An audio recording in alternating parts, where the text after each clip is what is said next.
ठाण्यातील वर्तकनगर येथील संस्कृती युवा प्रतिष्ठान आणि प्रताप सरनाईक फाउंडेशनच्या संस्कृतीची दहीहंडी 2024 या महोत्सवानं यंदा प्रचंड उत्साह आणि जल्लोष अनुभवला।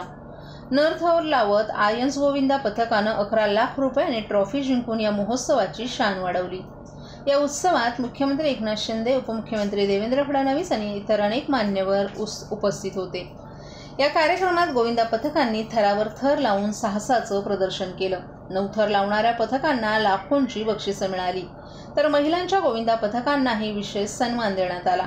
ठाण्यातील हा महोत्सव गोविंदा खेळाची परंपरा कायम ठेवत त्याची व्यापकता वाढवण्यासाठी महत्त्वाचा ठरला।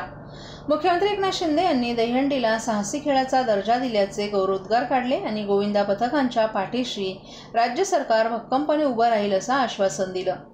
उपमुख्यमंत्री देवेंद्र फडणवीस यांनी दहीहंडी उत्सवाच्या माध्यमातून समाजात एकतेचा विचार रुजवण्याचं आवाहन केलं। उत्सवात महिलांवरील अत्याचाराच्या विरोधात पथनाट्यही सादर करण्यात आलं, ज्यातून कडक कायदे करण्याची आणि दोषींना फाशीची शिक्षा देण्याची मागणी झाली। आमदार प्रताप सरनाईक यांनी महिलांच्या सुरक्षेसाठी शक्ती कायद्याच्या अंमलबजावणीची मागणी केली। भर पावसात जय जवान गोविंदा पथकानं 10 थर लावण्याचा प्रयत्न केला, मात्र ते यशस्वी होऊ शकले नाहीत। तरीही त्यांच्या जिद्दीला आणि मेहनतीला सर्वांनी सलाम केला। या उत्सवात गोविंदा पथकांनी अप्रतिम मानवी मनोरे सादर करून उपस्थितांच्या मनात आनंद आणि उत्साह भरला।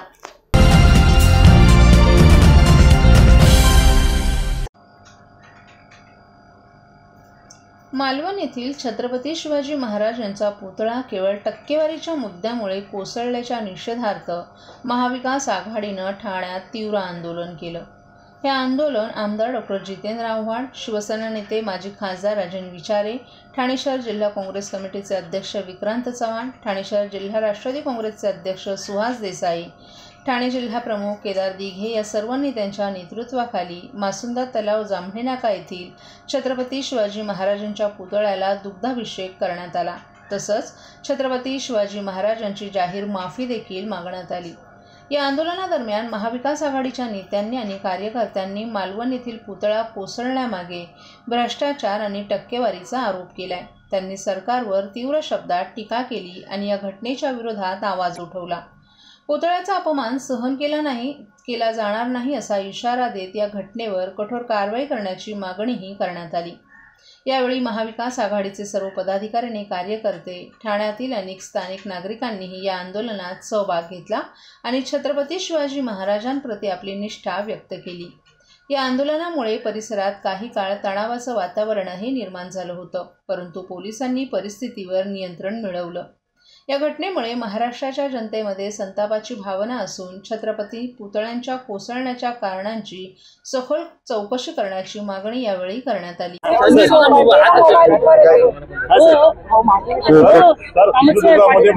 पुतळा पडला आणि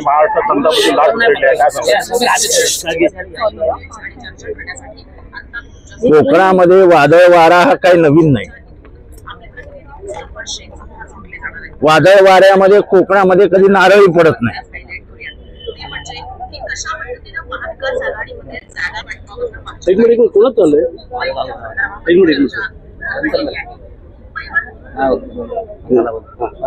आता परत घ्या। कोकणाला वादळ हे नवीन नाही। वादळ वाऱ्यामुळे कोकणात एक साधं नारळी पडत नाही। असं असताना कोकणामध्ये आपटे नावाच्या गृहस्थांनी बनवलेला पुतळा हा तुटतो, फुटतो आणि खाली पडतो। जे स्वतः महाराज अनेक वादळ वाऱ्यांना सामोरे गेले, स्वराज्याची स्थापना केली आणि इथल्या रयतेला सुखी केलं। महाराष्ट्र ओळखला जातो तो शिवरायांमुळे। आज या भ्रष्ट सरकारच्या भ्रष्ट कारभारामुळे ज्याने एकही पुतळा बांधला नव्हता त्या आपटेला कॉन्ट्रॅक्ट मिळतं। पुतळा बनवायला 3-3, 4-4 वर्ष लागतात। यांनी तो 3 महिन्यात का 15 दिवसात का काहीतरी बनवला। ह्याच्यावर साधं कोणाचं लक्षही नव्हतं। तो पुतळा बघितल्यानंतर ते शिवाजी महाराज वाटतच नव्हते, पण या सरकारने कधीही काळजी घेतली नाही। आपले महाराज महाराजांसारखेच दिसले पाहिजे, हे प्रत्येक मराठी माणसाच्या हृदयातली इच्छातली मनातली नाही.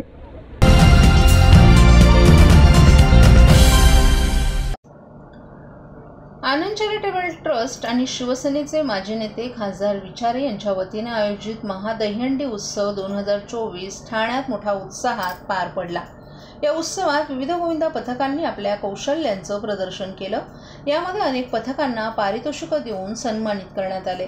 उत्सवातील प्रमुख आकर्षण ठरलं मुंबईतील अखिल गोविंदा पथक डोंगरी अंधेरी पूर्व यांनी 8 थरांची दहीहंडी फोडत प्रथम पारितोषिक पटकावलं.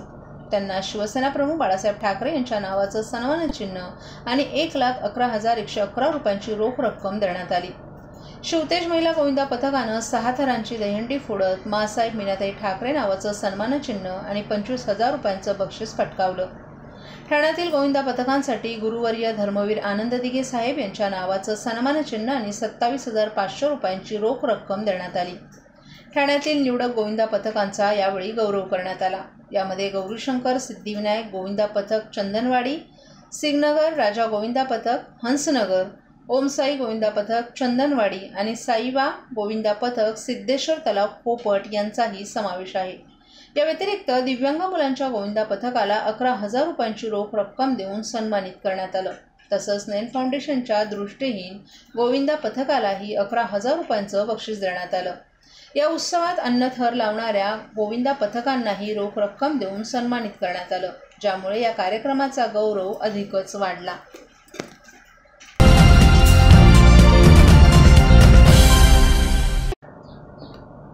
ठाण्यातील दिशा ग्रुप सामाजिक संस्था आणि माजी नगरसेविका रागिणी भास्कर बेरीशेट्टी यांच्या नेतृत्वाखाली शिवसेना उद्धव बाळासाहेब ठाकरे पक्षाचे ओळा माजुडा उपशहर प्रमुख भास्कर बेरीशेट्टी यांच्या पुढाकारानं विशेष वर्गांच्या मुलांसाठी विशेष बालदहीहंडी उत्सवाचं आयोजन करण्यात आलं होतं.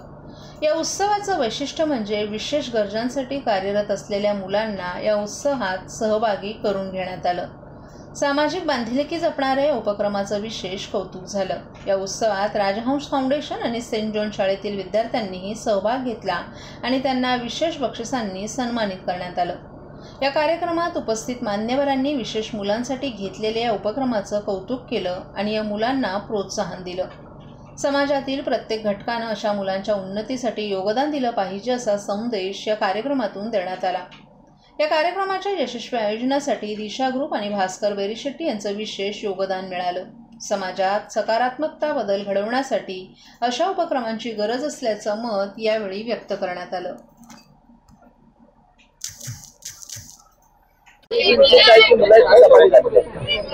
गेली 12 वर्ष मला वाटते दिशा ग्रुपतर्फे अशा प्रकारच्या विशेष मुलांचे विशेष बाल दहीहंडीचं आयोजन या ठिकाणी गेली 12 वर्ष दिशा ग्रुप करतच आहे. आणि आज या बाल दहीहंडी कार्यक्रमामध्ये ठाण्यातील सेंट जॉन स्कूल, विद्याशाळा, आचल, नंतर जागृती पालक संस्था आणि एक राजहंस या 5 शाळेतले शिक्षक आणि बाळगोपाळांनी अतिशय उत्साहाने या ठिकाणी भाग घेतलेला आहे.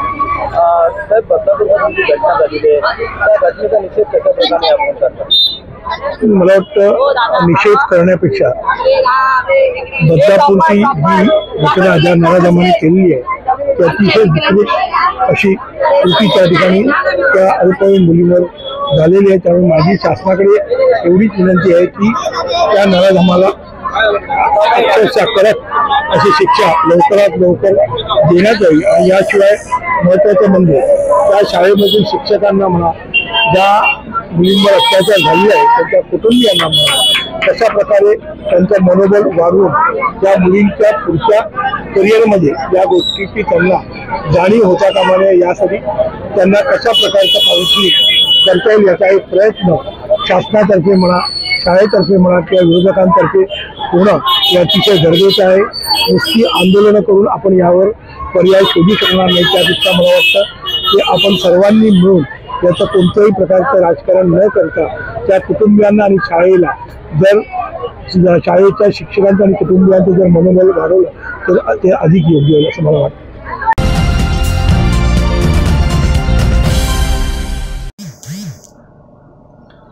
विरोधकांना किती रडगाणं गाऊ द्या, विधानसभेची दहीहंडी आम्हीच फोडणार असा दावा मुख्यमंत्री एकनाथ शिंदे यांनी काल ठाण्यातील टेंभीनाका दहीहंडी उत्सवात बोलताना केलाय. तर मागाठाणे येथील दहीहंडी उत्सवात उपमुख्यमंत्री देवेंद्र फडणवीस यांनी देखील 2024ची हंडी सुद्धा आम्हीच फोडणार असल्याचा दावा केलाय. ठाण्यातील विविध दहीहंडी कार्यक्रमांच्या ठिकाणी मुख्यमंत्री आणि उपमुख्यमंत्री देवेंद्र फडणवीसांनी भेट दिली. कितीही विरोध झाला तरी एकनाथ शिंदे काम करत राहणार असा टोलाही मुख्यमंत्र्यांनी यावेळी विरोधकांना लगावला. आनंद दिघे यांनी संपूर्ण महाराष्ट्रात गोविंदा उत्सव खऱ्या अर्थानं पोहोचवला. त्यामुळे सर्वप्रथम या ठिकाणी सर्व गोविंदा पथक सलामी देऊन जातात. सरकारनं लाडकी बहीण लाडका भाऊ योजना आणली, लाडका शेतकरी तसंच लाडका गोविंदाही केला. गोविंदांसाठी विमा योजना आणि प्रो गोविंदांसारख्या स्पर्धा सुरू करून साहसी खेळाचा दर्जा दिलाय. याशिवाय महाराष्ट्रातील गोविंदा स्पेनला सराव करण्यासाठी जात असल्याकडेही मुख्यमंत्र्यांनी लक्ष वेधलं. मुख्यमंत्र्यांनी भाजपचे कृष्णा पाटील, आमदार प्रताप सरनाईक, माजी आमदार रवींद्र फाटक यांच्या दहीहंडीमध्येही हजेरी लावून थरांचा अनुभव घेत गोविंदांना शुभेच्छा दिल्या. टेंभीनाक्याची दहीहंडी ही मानाची दहीहंडी आहे. हा मानाचा उत्सव आहे. खऱ्या अर्थाने या दहीहंडीला खऱ्या अर्थाने धर्मवीर आनंद दिघे साहेबांनी आणखी मोठं व्यापक स्वरूप दिलं आणि म्हणून ही मानाची दहीहंडी इथं मुंबईतला महाराष्ट्रातला प्रत्येक गोविंदा इथे सलामी देतो आणि मग पुढे जातो. ही परंपरा आहे. कारण इथे दिघे साहेबांनी संस्कृती आणि परंपरा आपली वाढवण्याचं जोपासण्याचं काम केलेलं आहे आणि इथं जीवघेणी स्पर्धा नसते. यामध्ये आपली संस्कृती जी आहे टिकली पाहिजे, वाढली पाहिजे आणि म्हणून दहीहंडी उत्सव असेल, गणेशोत्सव आहे, नवरात्रोत्सव आहे, शिवजयंती आहे, असे अनेक उपक्रम जे आहेत हे धर्मवीर आनंद दिघे साहेबांनी सुरू केले आणि मग त्याचा एवढी व्याप्ती वाढली की अगदी वार्डामध्ये आणि संपूर्ण महाराष्ट्रामध्ये हे मोठ्या प्रमाणावर साजरे होऊ लागले. यामधून गणेशोत्सवामधून देखील स्पर्धेचं आयोजन होऊ लागलं. जसं दहीहंडी जो आहे हा गोविंदा उत्सव आहे. आज ही आपली एक सांघिक एक परंपरा आहे. इथे या उत्सवाला खऱ्या अर्थाने ठाणे म्हणजे गोविंदाची पंढरी म्हणतो आपण आणि सगळे लोक इथे येतात, सगळे गोविंदा येतात आणि दिघे साहेबांचं नेहमी सांगणं असायचं की गोविंदाला गालबोट लागता कामा नये आणि म्हणून त्यामध्ये जीवघेणी स्पर्धा असता कामा नये. म्हणून सरकारने देखील आज आपण प्रो गोविंदा केला, गोविंदाला साहसी खेळाचा दर्जा दिला. या सर्व गोविंदांचा इन्शुरन्स आपण काढला आणि मोठ्या प्रमाणावर या गोविंदांना स्पेनला आपण सरावासाठी देखील आपलं सरकार पाठवू लागलं. त्यामुळे गोविंदा उत्सव देखील जसं प्रो कबड्डी होता आता प्रो गोविंदा देखील झाला. त्याचं देखील प्रो गोविंदाचा कार्यक्रम मुंबईमध्ये झाला. प्रचंड मोठा उत्स्फूर्ताचा प्रतिसाद लोकांनी दिलेला आहे. खरं हे गोविंदा आपले सगळे तरुण आहेत आणि मला आठवतंय जेव्हा आपलं हे सरकार आपण बदललं, सर्वसामान्यांचं सरकार आणलं, त्यावेळेस सर्व सणांवर उत्सवांवर बंदी होते आणि आपण आल्यानंतर पहिला गोविंदा होता. हा गोविंदा निर्बंध मुक्त केला आणि त्यानंतर अनेक सण साजरे होऊ लागले आणि आज त्याच उत्साहाने त्याच जल्लोषामध्ये फार प्रचंड उत्स्फूर्त असा प्रतिसाद तरुणांचा सगळीकडे पाहतोय. रस्त्यावर जिकडे तिकडे गोविंदाच गोविंदा दिसत आहे.